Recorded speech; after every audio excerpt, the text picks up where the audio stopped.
Tendencias de nuestro tiempo. Programa que es traído a usted en este mismo horario todos los lunes, miércoles y viernes por el pastor Natividad Ramos Ramos.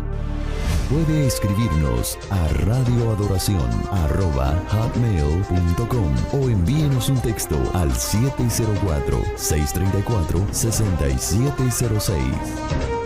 Escuche Tendencias de nuestro tiempo.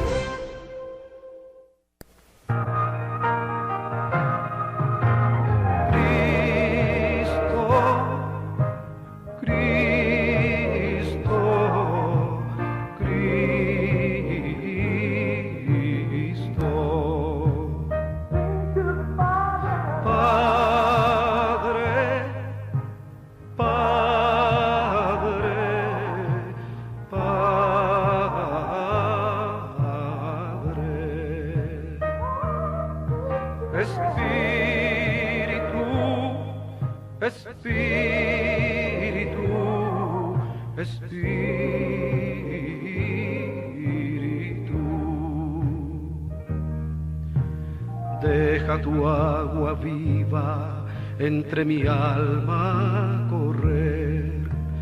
Deja tu Espíritu Santo que tome control de cada situación que cause confusión. Todas mis aflicciones yo entrego a ti. Cristo,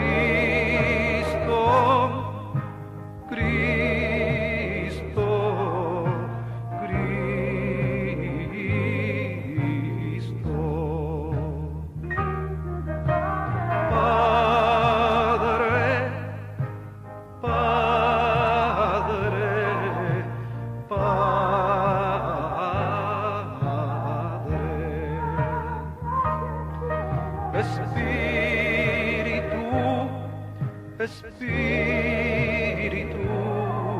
Espíritu.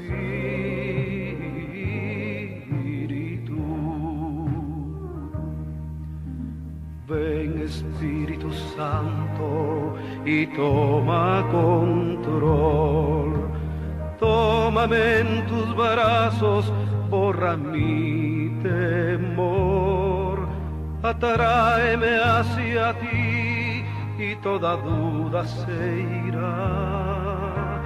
Quítame el orgullo y lléname de amor. Gloria al Señor. Muy buenos días, amada iglesia. Les saludamos un día más de bendición que el Señor nuestro Dios nos ha dado a cada uno de nosotros, el despertarnos y poder ver este precioso amanecer que siempre es de grande bendición. Y bueno, queremos saludar a toda nuestra audiencia el día de hoy, un día más de enseñanza de la palabra del Señor, traído en labios de nuestro hermano Natividad Ramos Ramos, pastor en la ciudad de Monterrey, en Nuevo León, México. Queremos también agradecer su sintonía a nuestros hermanos aquí en el estado de Carolina del Norte, en el cual es de grande bendición que usted se conecte siempre a esta hora y podamos escuchar los milagros, las maravillas que Jesús hizo durante su trayecto en esta vida que usted y yo llevamos quizás en otra generación, pero nos afecta para bendición hasta el día de hoy. Y bueno, los lunes, los miércoles y los viernes a esta misma hora queremos informarle que Tendencias de nuestro tiempo llega en este mismo horario. Así es que gracias, les agradecemos también al estado de Nueva York, donde la Iglesia Roca de Salvación también se conectan a través de la estación FM y podamos también transmitir el Evangelio con poder y autoridad. Así es que en esta mañana ya tenemos al pastor Natividad Ramos Ramos. Pastor, muy buenos días. Una vez más, gracias por estar con nosotros a través de este medio. Le escuchamos, pastor, los micrófonos son suyos. Pues muy buenos días, mis hermanos. Qué alegría verdaderamente poder estar aquí, participar en estas reflexiones sobre la vida del Señor Jesús, que son tan enriquecedoras. Y yo espero que seamos bendecidos. Les agradezco a todos mis hermanos que han sido tan generosos de acompañarnos en nuestras transmisiones para expresar estas verdades de la fe cristiana que indiscutiblemente nos han enriquecido. Así que le agradezco a Dios y Padre de nuestro Señor Jesucristo que me conceda este privilegio de participar. Muy bien, mis hermanos, pues estamos empezando una serie de mensajes sobre la vida ministerial del Señor Jesús en los tiempos que Él estuvo entre nosotros aquí en la tierra. Y yo espero que usted tenga mucha atención porque hay muchas cosas que vamos a ir viendo, particularmente a partir de Juan, que van a aclarar muchas cuestiones que es en la vida del Señor Jesús y las cosas que hizo, las cosas que Él dijo. Y voy a leer el Evangelio de Mateo, voy a volver a Mateo, que es donde me apoyé para el mensaje pasado, y voy a leer versículo 5. Juan estaba bautizando. Entonces salía a él Jerusalén y Judea y toda la provincia de alrededor del Jordán, y era bautizado de él en el Jordán, confesando sus pecados. Y viendo él muchos de los fariseos y saduceos que venían a su bautismo, que no dice que venían a bautizarse, que venían a su bautismo, decíales: generación de iniquidad, ¿quién nos ha enseñado a huir de la ira que vendrá? Haced pues frutos dignos de arrepentimiento. Y no penséis decir dentro de vosotros: acá tenemos parte. Que yo digo que puede Dios despertar hijos a Abraham de estas piedras. Ahora, sería por otro lado, el hacha ya está puesta a la raíz de los árboles, y todo árbol que no hace buen fruto es cortado y echado en el fuego. Yo a la verdad os bautizo en agua para arrepentimiento, mas el que viene tras mí, más poderoso es que yo, los zapatos del cual yo no soy digno de llevar. Él os bautizará en Espíritu Santo y en fuego. Su aventador en su mano está, y aventará su era. Ya llegará su trigo en el alfolí, pero la paja la va a quemar en el fuego que nunca se apagará. Muy bien, pues entonces estamos allí presenciando, escuchando lo que Juan estaba diciéndole a este sector del poder religioso. Por lo tanto, estamos en estos mensajes hablando sobre el ministerio que el Señor Jesús desarrolló mientras estuvo en la tierra. Y según Marcos, dijimos que menciona, enfatiza, que todo empezó con la llegada de un hombre llamado Juan. Es decir, Juan llegó primero.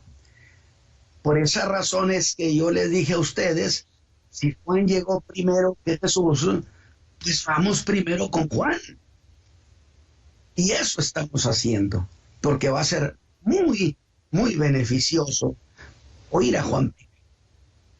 Pero ahora nuestra atención, mis hermanos, la vamos a poner en el mensaje de ese predicador del desierto, de esa voz que clama.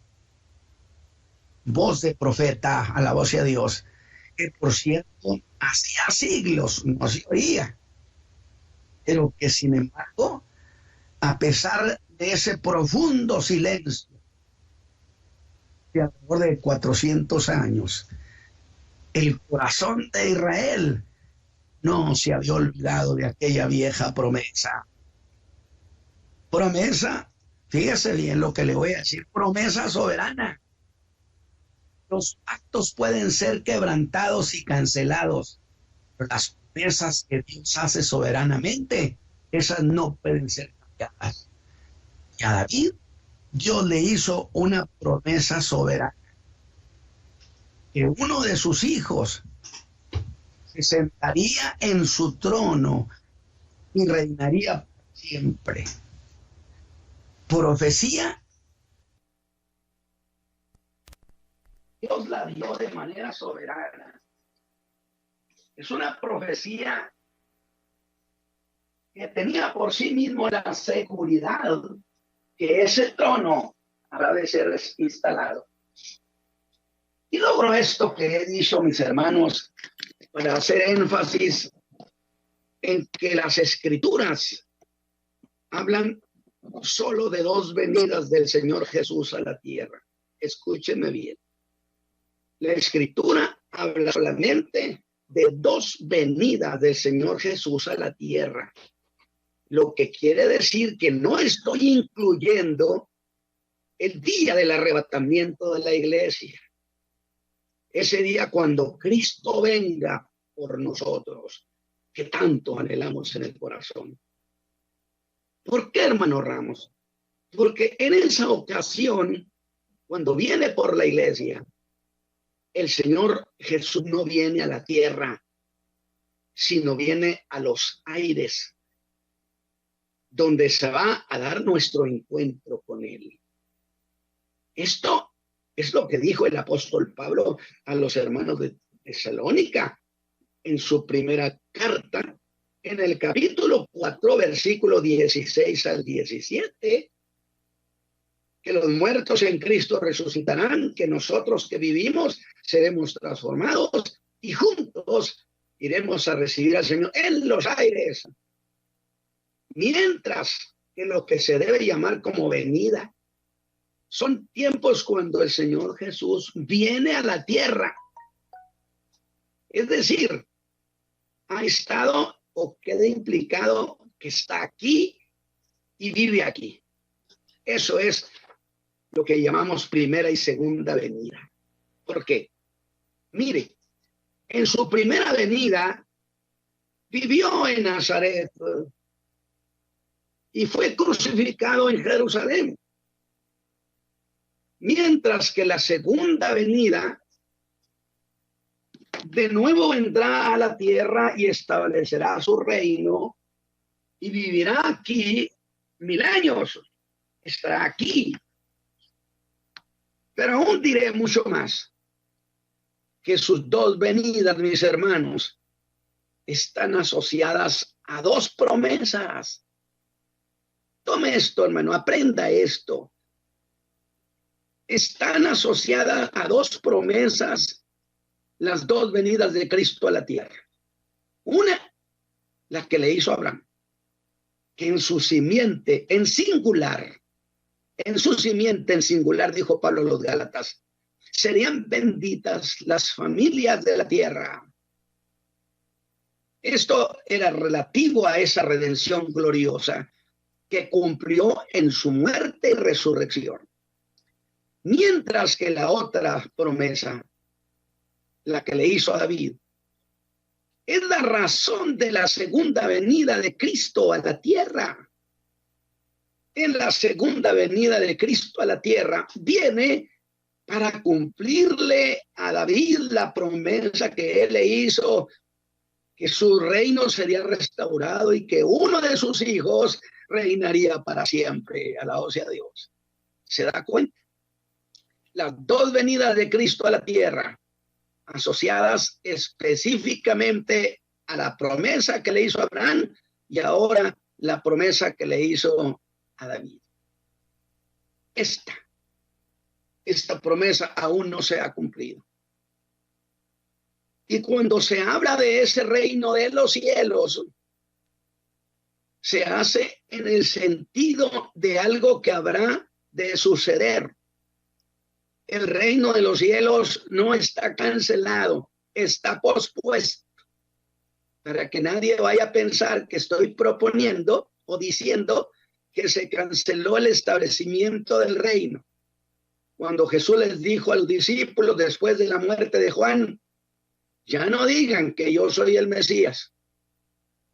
No está cancelando el establecimiento del reino. porque esa es promesa soberana. Está propiamente posponiendo el tiempo. Y evidentemente, mis hermanos, Juan ha sido instruido por Dios. Y según Lucas en el capítulo 1, versículo 80, el tiempo llegó. Y es cuando Dios sin duda le ordena, Juan, clama, grítalo en el desierto, que el reino de los cielos se ha acercado. Alabado sea Dios. Qué emoción en el alma. La noticia cimbró el desierto. La voz se corrió por todas partes y el pueblo se alarmó agradablemente. Dios, bendito Dios que nunca olvida sus promesas, había roto el silencio y lo hizo con la noticia más esperada. El reino de los cielos era una cercana realidad. Observe lo que dije. No dijo el reino se está estableciendo, el reino se ha acercado. Y entonces era una cercana realidad. Sin embargo, esa realidad de que Juan dijo que el reino se había acercado, habría de rebasar a Israel.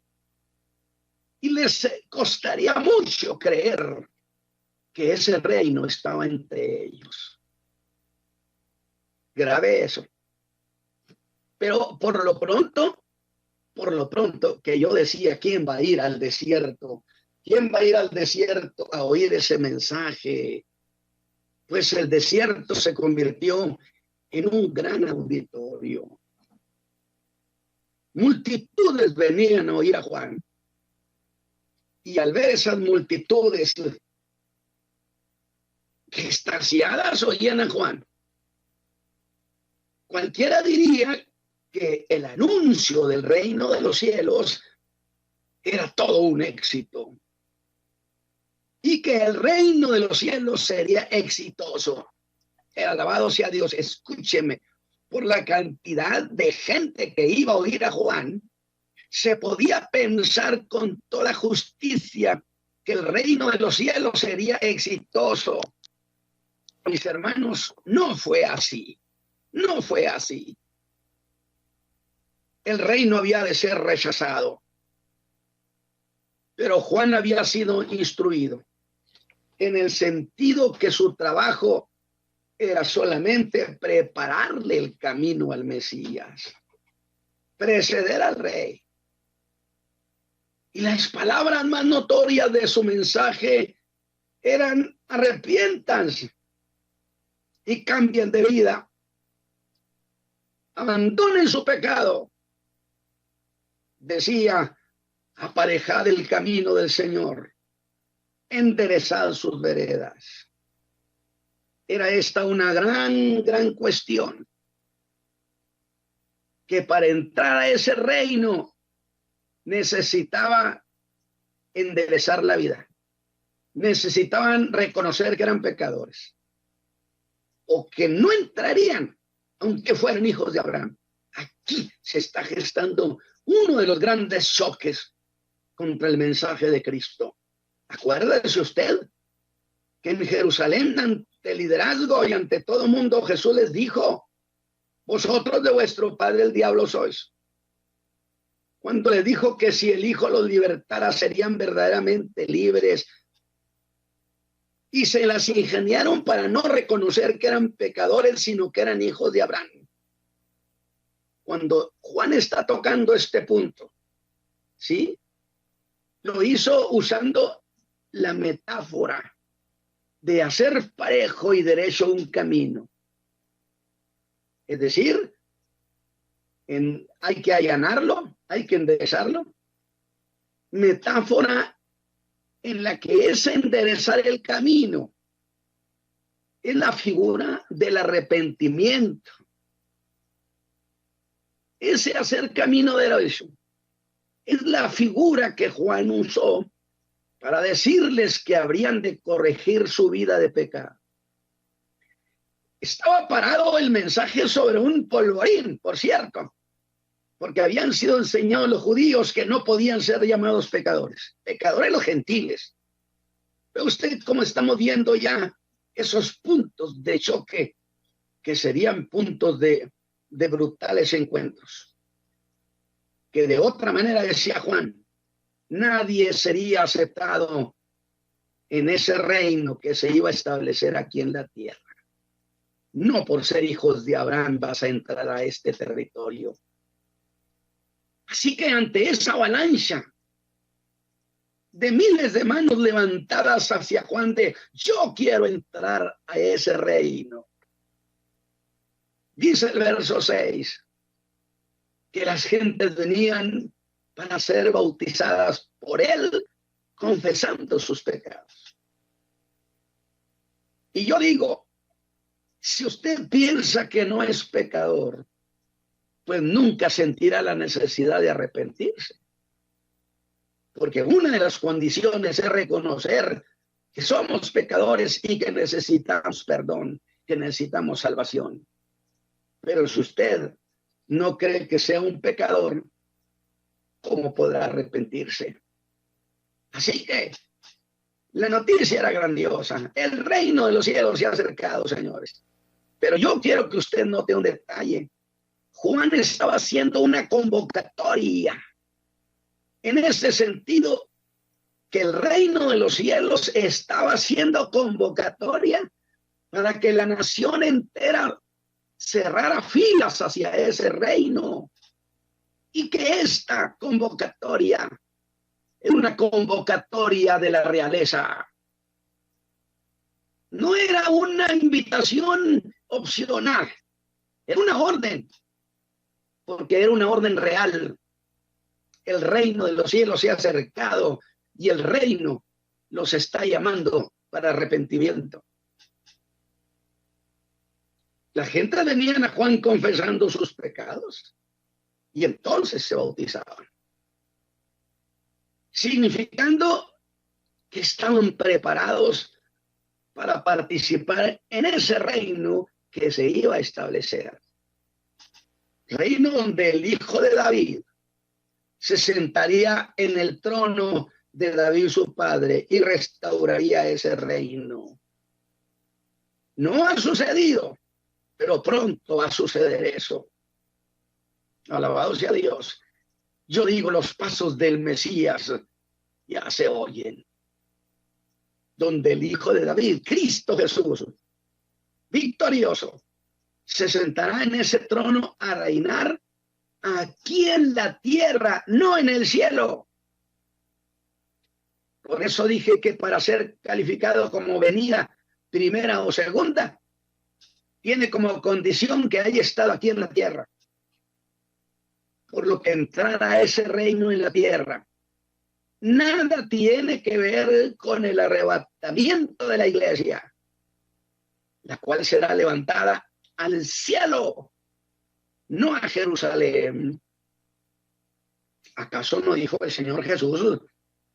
Mis hermanos, alégrense con estas palabras, porque el Señor Jesús dio la materia prima para la doctrina del arrebatamiento allá en Juan 14. ¿Acaso no dijo que en la casa de su padre había muchas moradas? Sí lo dijo. Luego aseguró y dijo, vendré y os tomaré a mí mismo, para que donde yo estoy, vosotros también estéis. Y le voy a hacer énfasis aquí en algo.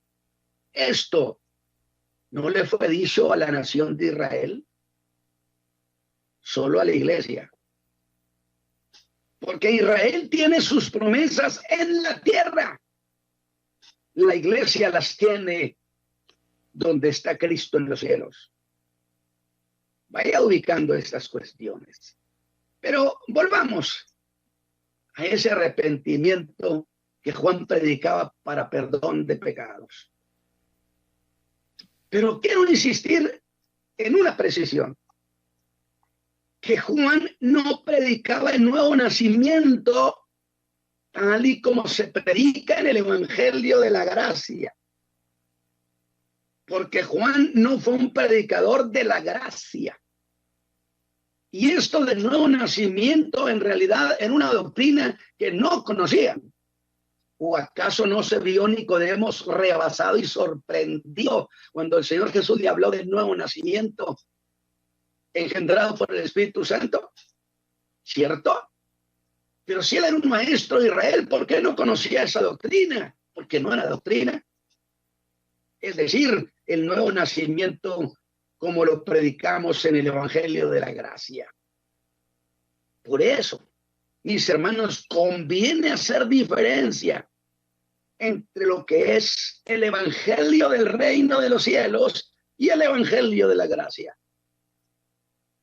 El Evangelio del reino era una convocatoria exclusiva a las ovejas perdidas de la casa de Israel. Usted sabe que no estoy mintiendo. Mientras que el Evangelio de la gracia, en ese se convoca a todas las naciones, a todos los hombres que cierren filas con ese Evangelio y con Jesucristo, el dador de ese Evangelio, que también es una orden real, no es una alternativa.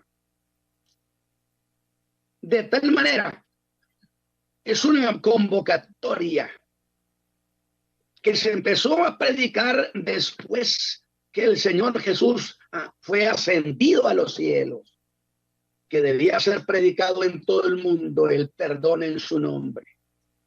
No lo olvide, estamos haciendo comentarios introductorios. Juan no fue un predicador de la gracia.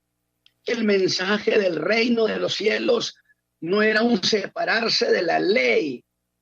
Jesús dijo, no he venido a abrogarla, sino a cumplirla. Por el contrario, el mensaje del reino, fíjese lo que le voy a decir, mi hermano.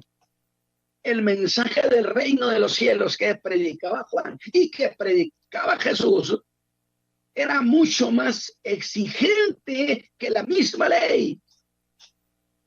Ahorita veremos, pero avancemos. Y aquí empiezo a entrar a una cuestión muy importante.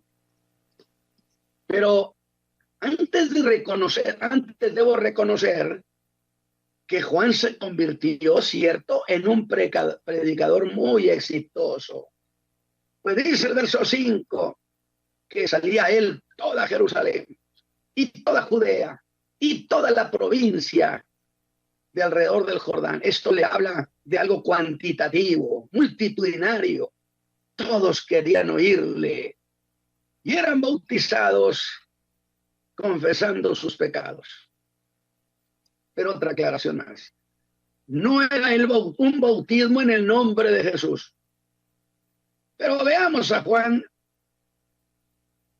Por eso allá en Hechos 19, acuérdese usted que encontraron unos discípulos y Pablo les dice, habéis recibido el Espíritu Santo.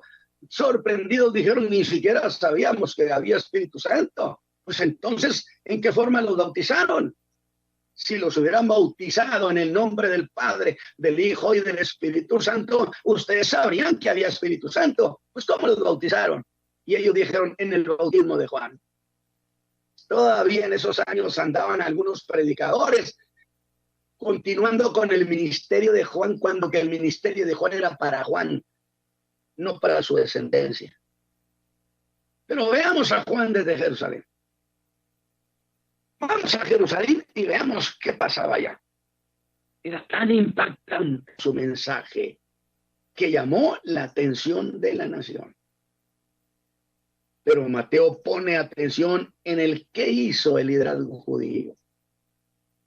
Este predicador del desierto está llamando mucho la atención de los de esa capital, de los de la capital.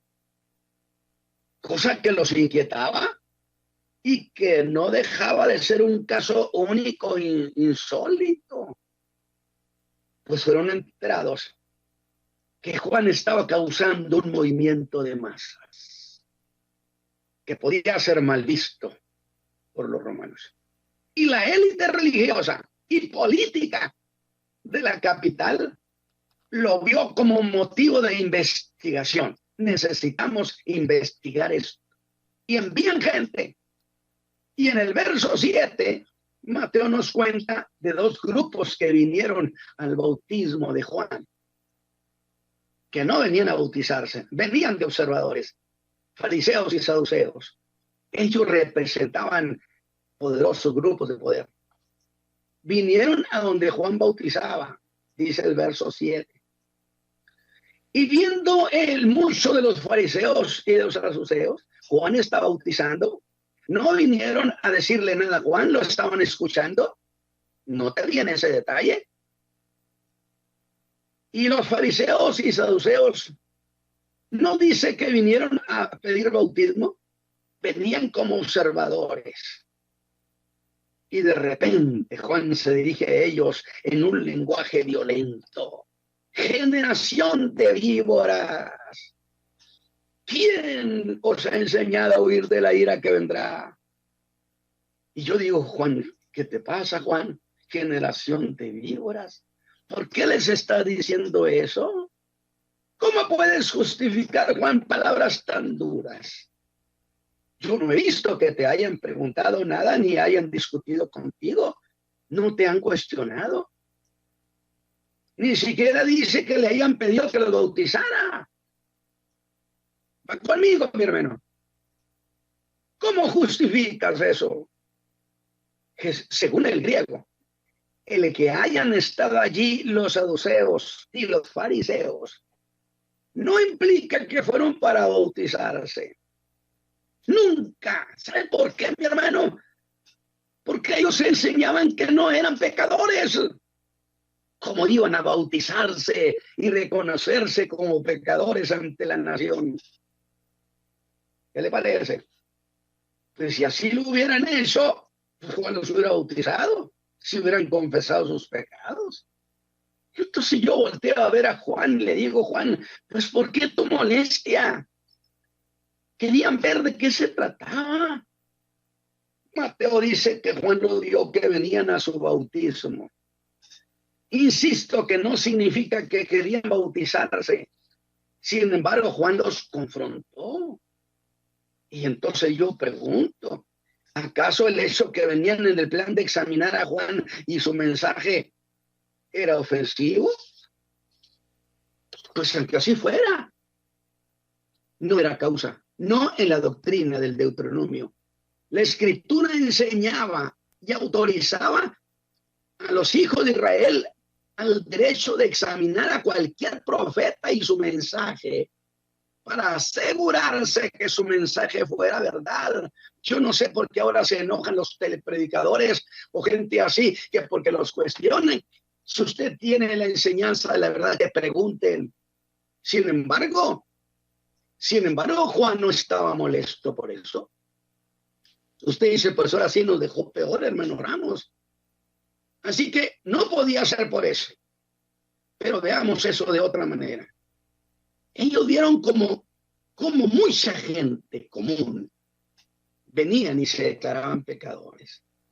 Hacían confesión y eran bautizados, mostrando que ellos estaban listos para entrar en el reino del Hijo de David.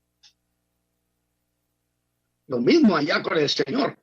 Si usted no se arrepiente y se entrega a Cristo, usted no puede entrar. Pero los saduceos y los fariseos no iban para ser bautizados. Y estoy haciendo énfasis en esto porque hay una razón muy valedera. Le dije, vamos con Juan porque muchas cosas las vamos a empezar a entender. Ellos sostenían que no eran pecadores. Pero la convocatoria de Juan era, todos deben arrepentirse. Luego todos eran pecadores. Y que esa era una orden del reino. Y si era una orden del reino, era una exigencia. Y sin medir palabras, porque aquí hay que entender que la convocatoria de Juan no es un si quieres, no señores, es una exigencia y una orden de la realeza, del Mesías de Dios. Como también entregarse a Cristo el día de hoy, no es un ruego, es una orden. Y sin medir palabras, con su actitud indiferente, estaban haciéndose ver a Juan y a todo el pueblo que ellos no necesitaban perdón, que ellos no estaban de acuerdo con esa convocatoria. Estaban empezando a boicotear con actitudes. Vea usted el principio de ese choque. Por eso dice la Escritura, desde los días de Juan al reino de los cielos se le hace violencia. Que no eran pecadores. Y que si el reino llegaba, ellos estaban muy listos para entrar en él. Esa era una actitud ofensiva al rey de ese reino. Una insolencia. Y ante esa insolencia, mis hermanos, aprendamos, Juan los confronta y les llama generación de víboras, gente venenosa. ¿Quién les dijo que podrían escapar del castigo que se acerca? Oye, espérenme tantito. Estamos hablando de una buena noticia, de que el reino estaba invitando a que cerraran filas con ese reino. Pero Juan les está dejando también muy claro que aquellos que no lo hicieran serían sujetos de castigo. ¿Se están dando cuenta? Lo mismo es con el Evangelio de la Gracia. Es una convocatoria que Dios lanzó a los hombres en todo el mundo de aceptar a Cristo su Hijo y perdón de pecados. Pero que si se dan el lujo de rechazarlo, entonces recibirán castigo eterno. Pero la cuestión que me interesa que usted vea, mi hermano, es que a partir de ese incidente, escúcheme bien, Juan, el precursor, el que iba como embajador del rey, le abrió un conflicto. Juan abrió un conflicto entre los fariseos y saduceos con el reino de los cielos. A partir de ese momento se hace una fisura que luego sería terrible y habría de ser rechazado el rey. Pero vea algo más. Puedo decir, qué poco inteligente fuiste, Juan. Vienes a prepararle el camino y le dejas lleno de piedras el camino a Jesús. Es que de esa manera, Juan los estaba descalificando como no aptos para el reino. ¿A quiénes? A esos representantes del liderazgo judío y consecuentemente al liderazgo. Pero cuando Juan, ante esa multitud tan grande, les dice eso, los está exhibiendo ante Israel. Y eso tendría consecuencias hasta políticas. Y la noticia debió correr por toda la nación. El profeta Juan se enfrentó con los fariseos y los saduceos. Entraron en choque. Pero espérame tantito. ¿Qué alcance podría tener que se hubiera abierto ese enfrentamiento? Yo digo, el Señor Jesús podía subsanar eso, pero ¿sabe qué? No quiso hacerlo. El precursor del Mesías ha entrado en conflicto con la autoridad desde el principio de su ministerio. Asunto de gran trascendencia. Porque Juan, de esa manera, no solo abrió conflicto entre él y los grupos de poder, sino que ese conflicto se lo trasladó al Mesías. ¿O acaso no les dijo allí mismo que el que venía tras él los podía bautizar en el Espíritu Santo, pero también en fuego? Y este no es el fuego del Pentecostés, porque no está hablando de eso, está hablando de fuego de castigo. Que hay que precisar, ese fuego del que habló Juan no es el fuego del Espíritu Santo como lo sucedió en el Pentecostés, sino es el fuego del castigo, porque el contexto así lo enseña, que el que venía tras él había puesto ya el hacha y que los iba a cortar. ¿Ve usted lo que está haciendo Juan? Y que si los cortaba se iban a secar y que los echaría en el fuego que nunca se apaga. Digo, no me diga que les está hablando del bautismo con el Espíritu Santo, aunque es cierto, hizo alusión que podía bautizar en el Espíritu Santo, pero en este caso el fuego no era del Espíritu Santo, sino del castigo. Les dijo que en vez de participar en el reino del Hijo de David, iban a dar el fuego del castigo. Oiga, entonces digo, por lo pronto, ya Juan ha entrado en conflicto y por supuesto su mensaje, de tal manera que Juan y su mensaje iban a ser cuestionados duramente. Y el que no le creyó a Juan, no le creyó a Jesús. Jesús lo dijo, si me hubieran creído a Juan, me hubieran creído a mí. Pero como entraron en conflicto con Juan, entraron en conflicto conmigo. Véalo de esa manera. Juan le abrió a Jesús un conflicto. ¿Y eso qué, hermano Ramos?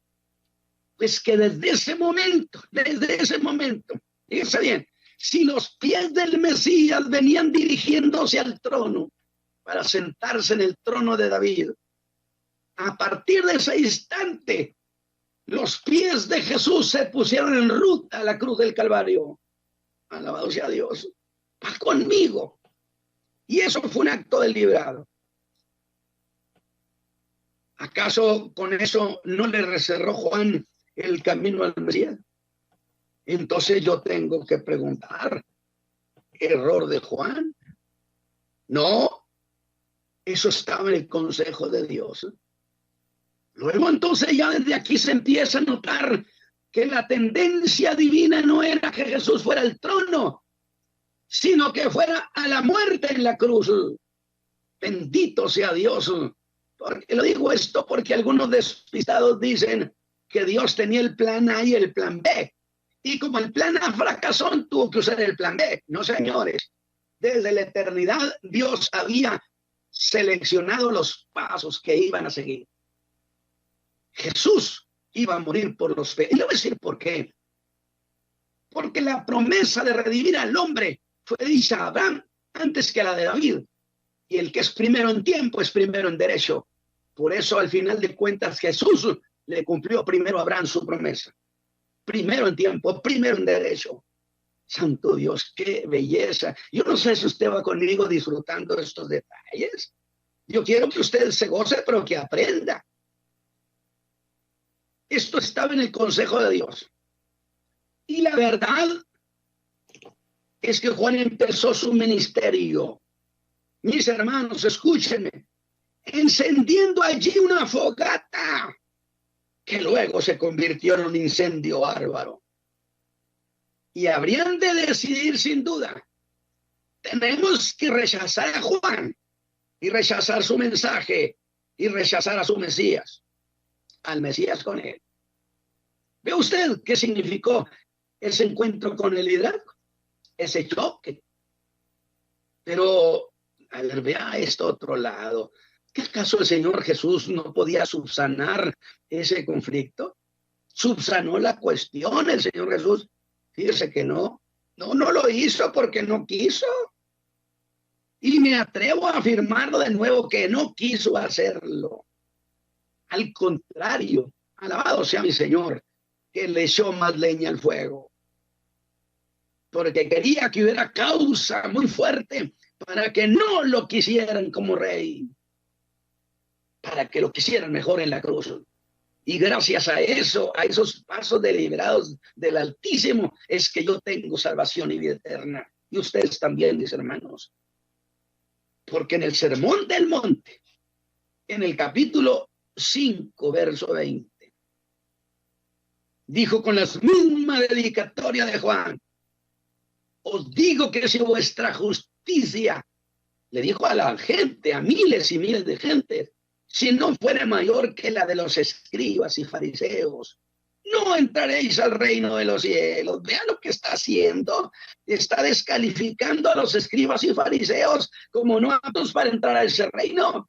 Y que cualquiera que tuviera tantita justicia, un poquito más que la de esos, entrarían al reino de los cielos. Porque era de alguna manera la ley de las obras. igual que Juan lo descalifica. Pero ¿a quiénes estaba descalificando? ¿Al Sanedrín? ¿Al cuerpo de ancianos? ¿A la escuela de los fariseos? ¿Al clan sumo sacerdotal?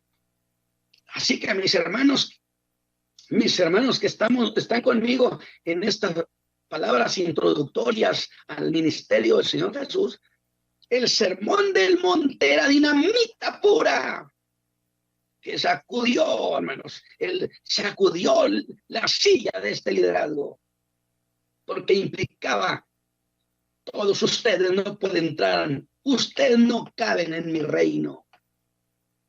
Dimensione eso, mis hermanos. Y la noticia debió correr por toda la tierra de Israel. La confrontación que hacía abierto son mal.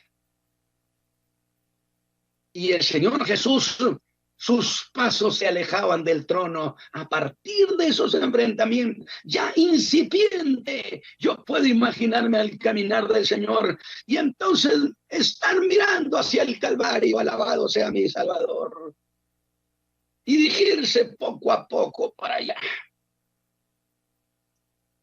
Cualquiera que se considere pecador y confiese a Dios su pecado es apto entonces para entrar al reino.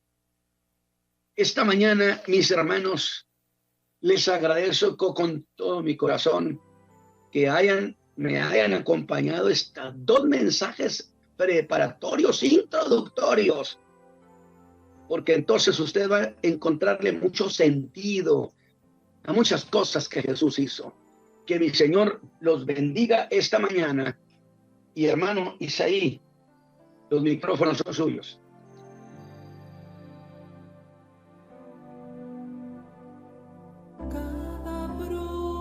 Gracias, pastor, una vez más por esta linda enseñanza el día de hoy. Es y será de grande bendición el hecho de que un hombre como Juan el Bautista, una persona que anunció un precioso evangelio, que vendría el Mesías, le agradecemos infinitamente a Dios. Ojalá en este día haya caído a su alma la semilla que Dios quiere que aún el día de hoy seamos precursores de este lindo evangelio. Le agradecemos a usted que ha sido paciente para con nosotros también, y de igual manera podamos seguir adelante con esta programación que yo sé que también llega a su vida. Recordándole a usted que estamos los lunes, miércoles y viernes a esta misma hora, y pedimos disculpas una vez más. Al comienzo tuvimos alguna situación, pero se pudo solucionar. Le agradecemos también a nuestros hermanos en Roca de Salvación en la ciudad de Nueva York, a nuestro hermano Gamaliel, a su pastor, a toda la congregación, igualmente como aquí en el estado de Carolina del Norte. Le agradecemos infinitamente su participación, esperando que esta palabra traiga efecto, un efecto de grande trascendencia, de grande plenitud, lo que Dios es y seguirá siendo una verdad en nuestras vidas. Queremos anunciarle también que el próximo lunes estaremos de regreso, si Cristo no ha venido. En este mismo tiempo, diga a otros lo que Dios puede hacer también en su vida. Le recordamos también que hay una página en el YouTube en el cual usted puede ingresar este día, cualquier día, en la página del YouTube. Está en Tendencias de Nuestro Tiempo. Usted puede encontrar más de 500 enseñanzas hasta ahorita. Así es que cada enseñanza que usted escucha aquí en esta programación también se reproduce y se pone en esta página que es el YouTube, buscándonos como Tendencias de Nuestro Tiempo. Les agradecemos su preferencia. Vamos a dejarle nuestra información en el cual usted también puede comunicarse con nosotros.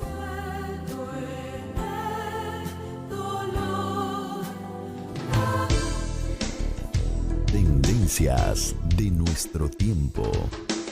Programa que es traído a usted en este mismo horario todos los lunes, miércoles y viernes por el pastor Natividad Ramos.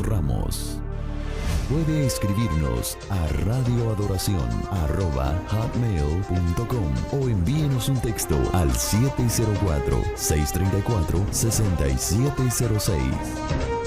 Escuche Tendencias de Nuestro Tiempo.